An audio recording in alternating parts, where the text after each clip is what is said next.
Kupiansk, Kharkiv Oblast, a town rarely mentioned in international headlines. Yet, since August 24th to 25th, 2025, its name has become the focus of serious discussion in military analysis circles.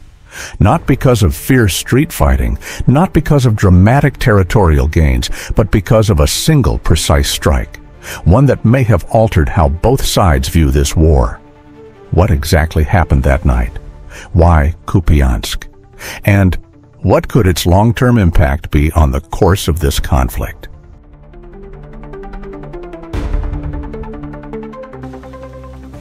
To understand the significance of this strike, we need to understand Kupiansk's role in this war. Kupiansk isn't just a dot on the map, it's a critical logistical hub in northeastern Ukraine. Its railway lines are among the primary arteries carrying ammunition, fuel, and equipment from western Ukraine to the Donbass and Luhansk fronts.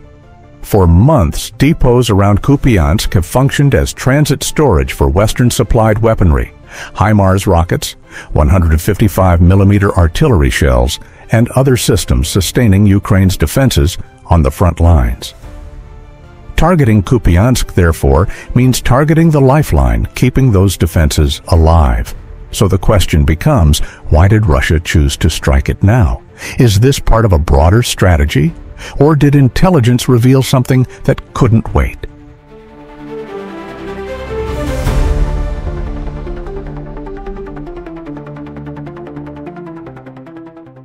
On the night of August 24th at around 11:40 p.m. local time, Ukrainian air defense radars detected multiple launches from Russia's Belgorod region.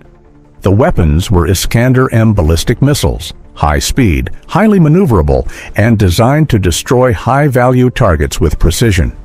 Within minutes, they reached Kupiansk. The first explosion hit the logistics complex on the outskirts of the city. Seconds later, secondary detonations erupted, one after another, clear signs of significant explosives stored at the site. Residents described an orange glow lighting up the night sky and shockwaves that rattled windows for miles around. A massive fire engulfed the area for hours. Russia immediately declared the operation a success. A major Ukrainian ammunition depot has been destroyed, over 300 tons of Western-supplied weapons eliminated. Ukraine confirmed the strike, but labeled the target an industrial facility. So, was it really just an industrial site?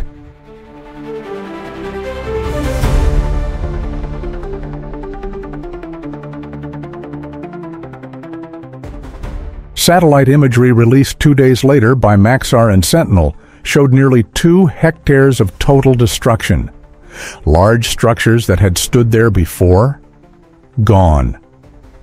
The damage pattern indicated internal chain reaction explosions, the hallmark of stored munitions igniting. Independent military analysts weighed in. If this were merely a civilian factory, you wouldn't see this scale of secondary blasts. This was clearly a site with significant explosive material. Does this fully prove Russia's claim? Not entirely. Figures like 300 tons are impossible to verify and could be exaggerated for propaganda purposes. But what's almost certain is this: the target had real military value.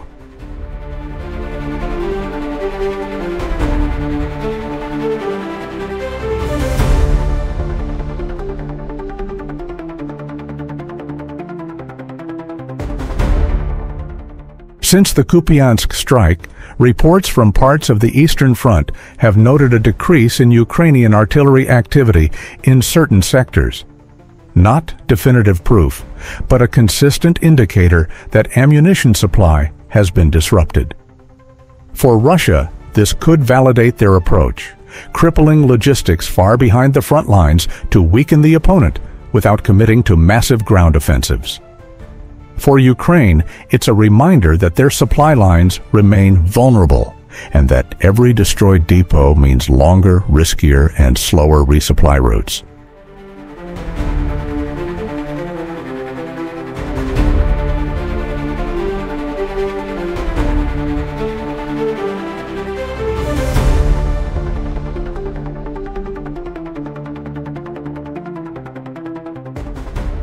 What makes this strike even more intriguing is its broader context.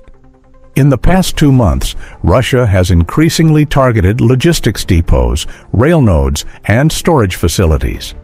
Dnipro, Poltava, even fuel depots in central Ukraine, none have been spared. Is this coincidence? Or is it part of a systematic campaign to starve Ukraine's war effort over time? If this continues, Kupiansk may be remembered not as an isolated incident, but as the opening move in a strategic shift, one aimed at eroding Ukraine's ability to fight, not just its forces in the field.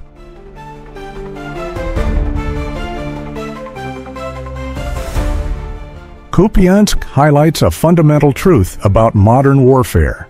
Logistics is the lifeline of war, and that lifeline can be severed without capturing a single city. If Ukraine cannot fully close this gap, ammunition shortages could become a serious problem on the battlefield. If Russia sustains such strikes, the balance in the east could shift, not with dramatic offensives, but through quiet, relentless pressure on supply chains. But can Russia maintain such a campaign long-term, and can Ukraine and its Western backers adapt with more secure, resilient distribution networks? Those are the questions no one can answer yet, and the answers may define what happens next in this war.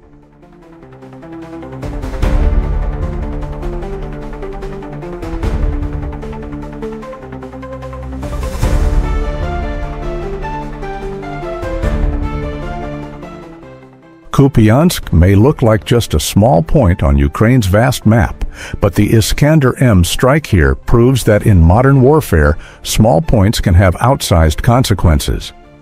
This wasn't just an explosion, it was a message that wars today are won not only on the battlefield, but in supply lines, depots, and the strategic decisions of when and where to strike. So, is Kupiansk merely one incident, or the beginning of something much larger?